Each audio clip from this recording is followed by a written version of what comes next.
Are you treating your online marketing like a magic 8-ball? Should you be? Stay tuned and find out. Being an entrepreneur sounds like, yes, another new client. I did it.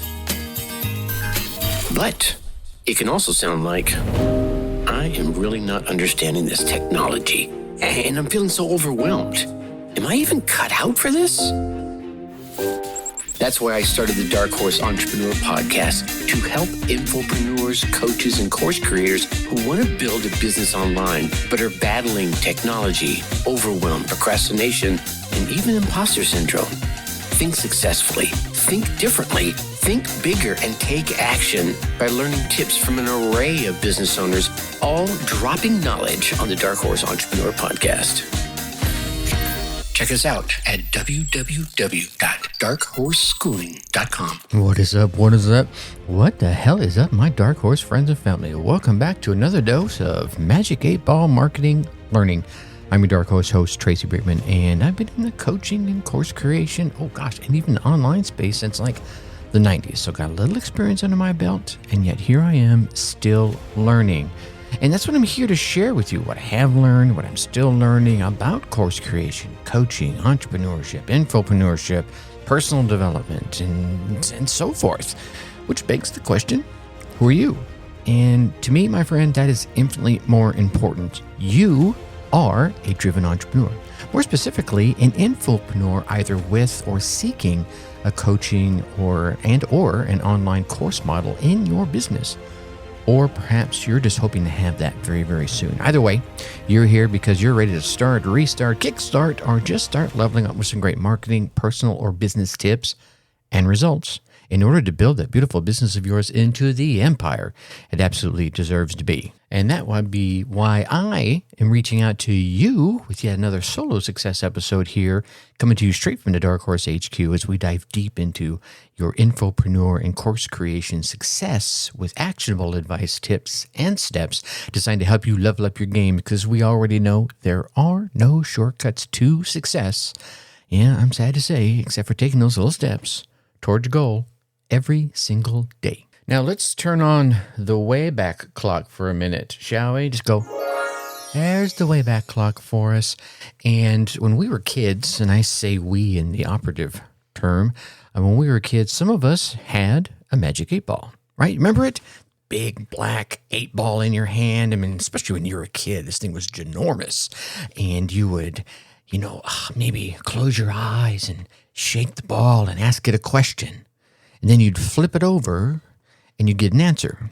Now, if the answer was positive, it would say one of the following. It is certain, it is decidedly so, without a doubt, yes, definitely, you may rely on it, as I see it, yes, most likely, outlook good, just simply yes, and then finally, all signs point to yes. Now, sometimes the magic 8-ball would also give you more of let's call it a neutral answer, right? And in that case, the options were reply hazy, try again, which case we usually shook it right up and just right back for another answer. The other ones were ask again later, I better not tell you now, I cannot predict now. Actually, it didn't say I think it was just cannot predict now. And then concentrate and ask again. Now, I personally, and maybe you as well, if you had your own magic 8-ball or even borrowed one from a friend, I was always frustrated and even annoyed when any of those answers popped up in the window. Worse still, I was probably more so when I had hoped for a positive answer, and instead I got one of the following. Don't count on it. My reply is no. My sources say no. Outlook, not good. Or the final one, very doubtful. Now, I can hear you right now. But that was just a toy, and the answers were random. What does this have to do with online marketing? Well, my friends, that's a very good question. Now, I want to step back for a brief moment. I want you to pay attention to something because I listed off all the exact answers that were available to you via your Magic 8 Ball. And if you noticed, 10 of them were positive, 5 were neutral, and 5 were negative. Right? Now, if you know these numbers, you can word your question in such a way that you could increase your odds of getting the answer you wanted. In other words, you could fool yourself into thinking the game was giving you the answer you'd hoped for, when in fact, you were rigging it to get the answer you wanted. And when it comes to your business, your life, your relationships, we can do the same thing, right? Yeah, I can feel you nodding your head right now. Our memories, let's be honest, aren't always that great. Even you smart folks, right? Yes, I'm talking to you. You're very intelligent. Sometimes your memory is mistaken. I'm just going to say it. Think about to a certain promotion, maybe that brought you in lots of new clients, maybe lots of money. Yeah? Did it really? Sometimes we think a certain promotion brought in lots of X, money, clients, opportunities, when it actually didn't. We think that something else we're doing is a complete waste of time, and it's not. Let me give you a quick example of what I'm talking about here. You're thinking of retiring one of your products because, you're thinking it's just not selling anymore. But then you go look at your stats, and I highly advise all of you do that sometime today now that I've brought this to your mindset. You go look at your stats, and you see that this product that you thought wasn't selling so hot is actually bringing you in $1,000 a month with very little promotion. So, big deal, right? Well, perhaps instead of retiring the product, maybe it's time to spend a little more time and money bringing traffic to that offer. If you're doing very little promotion to it and it's bringing you in $1,000 a month, imagine what you could do with good quality, high volume of traffic. Okay. Another example. How about those affiliate links that you've placed inside your free reports or inside your content? Maybe you think they're not doing anything. You're thinking, well, why bother to keep those links in your new reports you're ready to come out with, or even update the links in the reports that you have? Once again, I'm going to tell you, go to your stats. You should, right? Remember we talked about this, it was just an episode not too long ago, and I'm scanning my memory right now. It was episode 357 where we talked about conversion rates and open rates and why they were important. Go back and look at those. Go look at your stats. When you go look at those stats, you'll probably see that each link is, let's say, for safety's sake, that they're bringing in $50 a month. Not bad for something that's taking zero work whatsoever. 2 links in each of your 5 reports. That could mean $500 a month as a passive income stream for doing nothing extra. And here's the other thing. If you're linked to an affiliate program that you highly believe in and that brings high value, remember we talked about this before, is associating yourself with other awesome products and you being thought of as awesome as a result. Now, you really can't put a price tag on that, but there's that going on at the same time. If I remember correctly, that was back in episode 343, how to make your product awesome by association. So go check that one out if you haven't already listened to that. I guess in the big scheme of things here, the point I'm trying to make here is that your stats are your magic 8 ball of your business. They will tell you exactly what you should be doing more of, where your focus should be, and what you need to change or even drop, right? Stop relying on guesswork or even your fallible memory. I'm sorry, I said it that's how I think about it. I consider myself pretty intelligent, right? Pretty wise with experience and pretty worldly in the things I've gone through in my 50 plus years on this big blue spinning globe. And I make mistakes. My memory is fallible, right? I can remember a client who had an amazing product, and they're still selling it to this day. And I have not worked with them for, going on 4 or 5 years now. And I worked with them for 5 years. And one of the things I remember early on in the time with this client was they were getting ready to drop a very profitable product. And they were like, well, the sales just seem to be going down, down, and down each year. And I went back and looked at the stats, right? You feeling a trend with this right here? I went back and looked at the stats, and they were right. The overall sales had declined year over year. But here was the catch. These sales didn't slowly drop off. As you can imagine, they were an apparel, not you can imagine this, but they were an apparel company.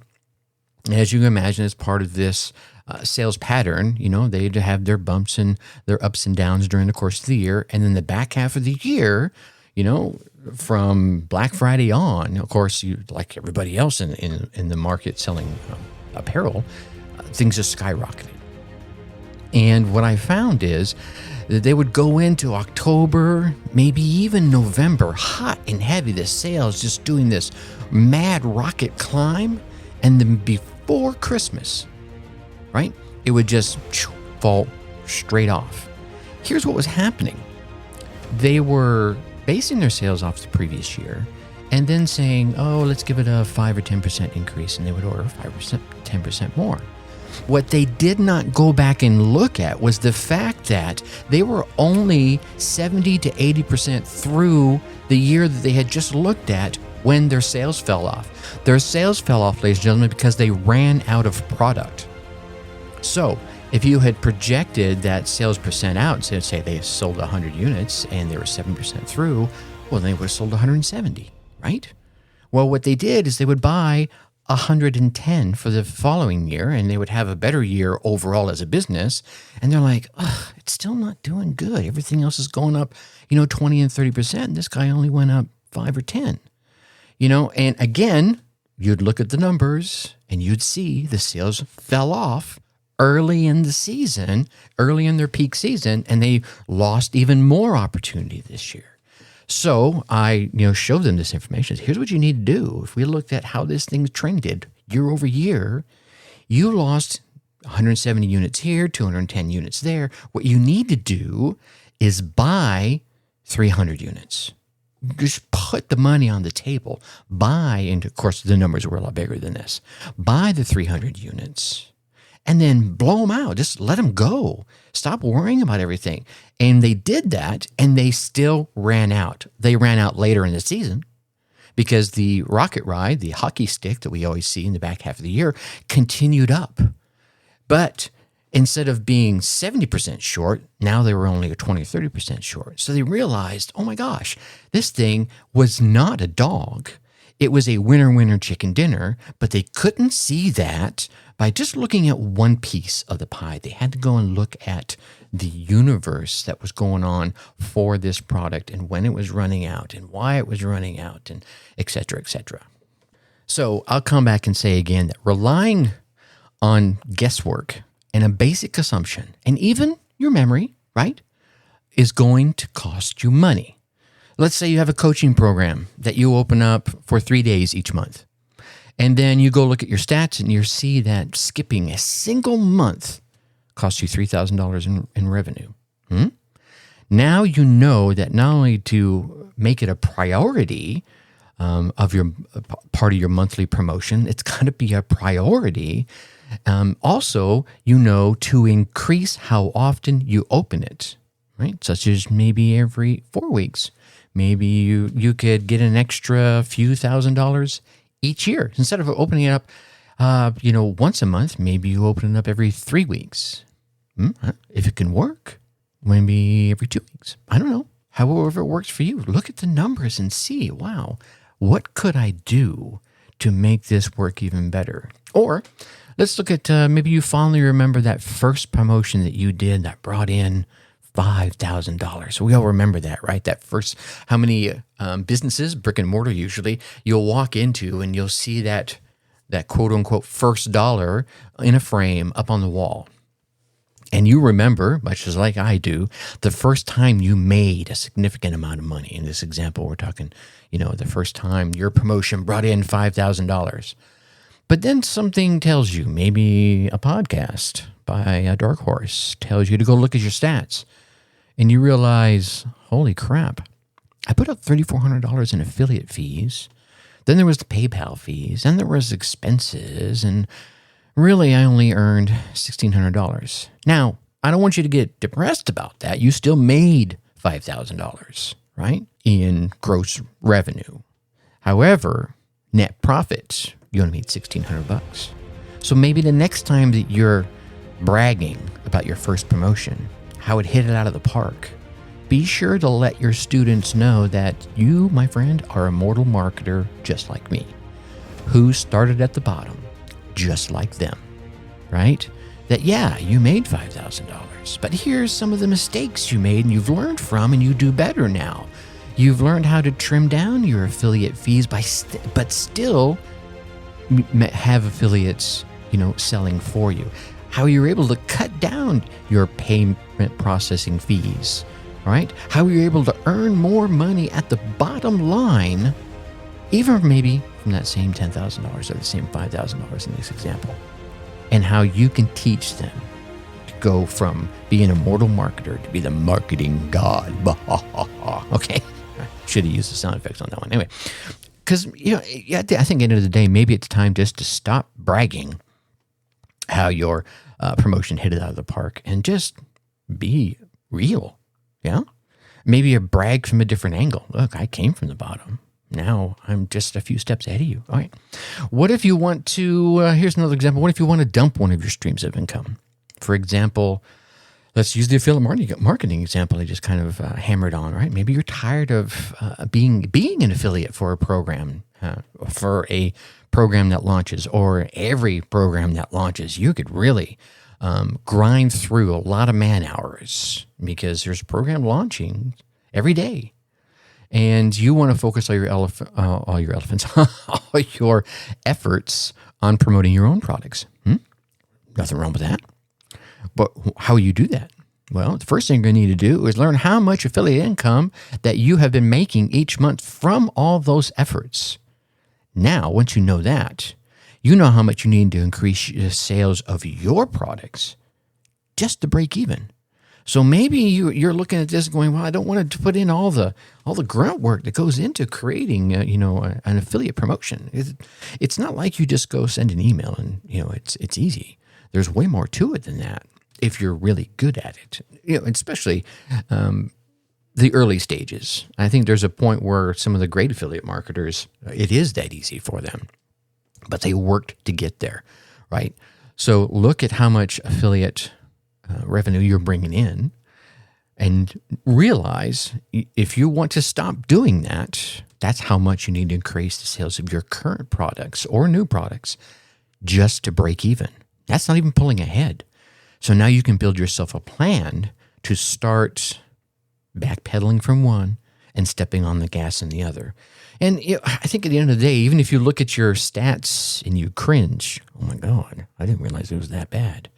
They are still your best prognosticator of earnings to come. And they will tell you every single time where you need to spend your efforts to increase your income, where you need to spend your efforts to decrease your expenses, and where to spend your efforts to stop the waste. All right, so I think I have done, this is probably the third or fourth episode of late, has really kind of drilled into the fact there's importance in knowing your numbers. And let's be clear, if you're not tracking the right numbers, or if you don't know what they are, then you're guaranteed to be leaving a lot of money on the table. And that's because big profits in your business and in your life lay hidden and most often untapped in these quote-unquote magic numbers of your business. That begs the question is, do you know how to unlock these profits? Now, the reason I'm asking you that right now is because I'm going to do a lead magnet. Hopefully by the time this episode publishes on Monday morning, no matter when you're listening to it, there should be a sign-up form on my website, darkhorseschooling.com, where you could get the new success formula guide. Now, here's what I'm going to be doing with this. So early adopters, you're going to be the winning side, all right? Early adopters are going to get the whole thing for free, right? I'm going to try this as a lead magnet first. And then, as I get input from the early adopters, I'm going to add additional information to it, and then it's going to become a for sale product. But here's currently what's inside. The number one key to the world's most successful businesses that they use to grow their profits, and how you can do the same thing.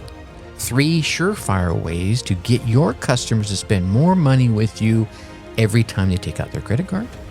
6 things that you can test right now, as soon as you finish reading about it, to maximize your order form in the form of upsells and cross sales. We're going to talk about 9 ways to boost your lifetime value for your customer. If you don't know what lifetime value is, we'll explain that.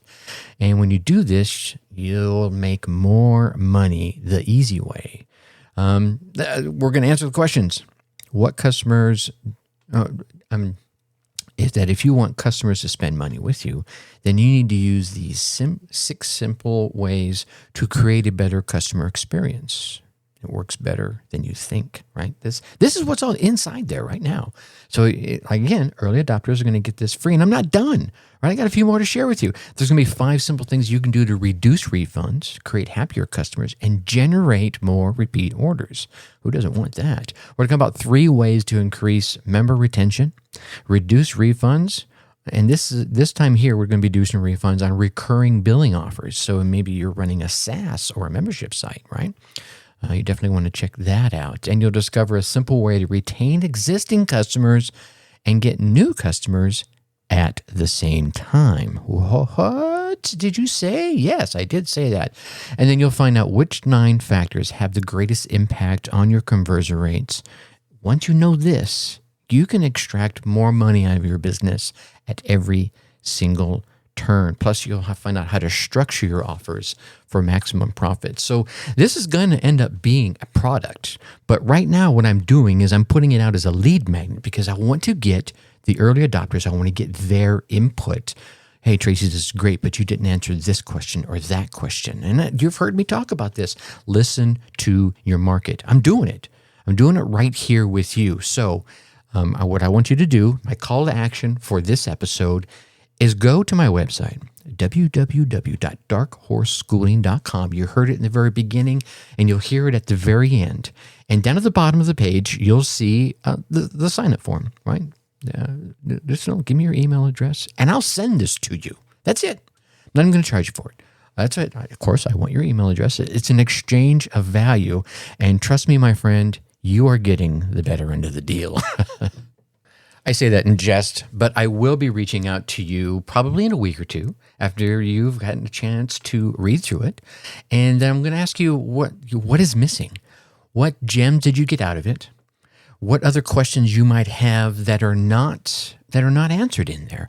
And then I'm going to fill that out more and turn it into a full-blown product with your help.